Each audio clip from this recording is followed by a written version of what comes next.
ನಮ್ಮೆಲ್ಲರ ಪ್ರೀತಿಯ Parameshwar Gundkal first time ಅವರು ನಿರ್ದೇಶನ ಮಾಡಿರೋದು. ನೀವು ಸಿನಿಮಾ ನೋಡ್ಕೊಂಡ್ ಬಂದ್ರೆ ಫಸ್ಟ್ ಟೈಮ್ ಅಂತ ಅನ್ಸಲ್ಲ.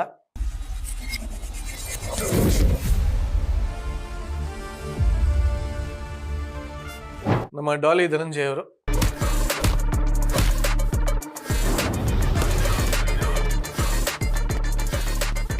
ನಟ ರಾಕ್ಷಸ ಅಂತ ಅದಕ್ಕೆ ಸುಮ್ಮನೆ ಹೆಸರು ಬಂದಿಲ್ಲ.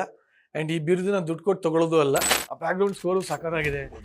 ಆ್ಯಂಡ್ ರಮೇಶ್ ಇಂದ್ರ ಅವರು ಮತ್ತು ಡಾಲಿ ಅವರು ಇಬ್ಬರು ಹುಲಿ ವೇಷ ಹಾಕೊಂಡು ಮುಖಾಮುಖಿ ಆಗ್ತಾರೆ.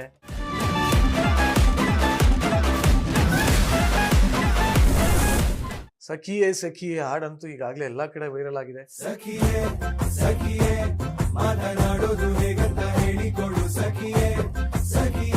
ಒಂದು ಕನ್ನಡ ಸಿನಿಮಾ, ಅಪ್ಪಟ ಕನ್ನಡ ಸಿನಿಮಾ, ಅಪ್ಪಟ ಕನ್ನಡಿಗರೇ ಇರುವಂಥ cinema, one of the best cinema. ನಾನು ಇತ್ತೀಚೆಗೆ ನೋಡಿರೋಂಥ ಸಿನಿಮಾಗಳಲ್ಲಿ one of the best cinema.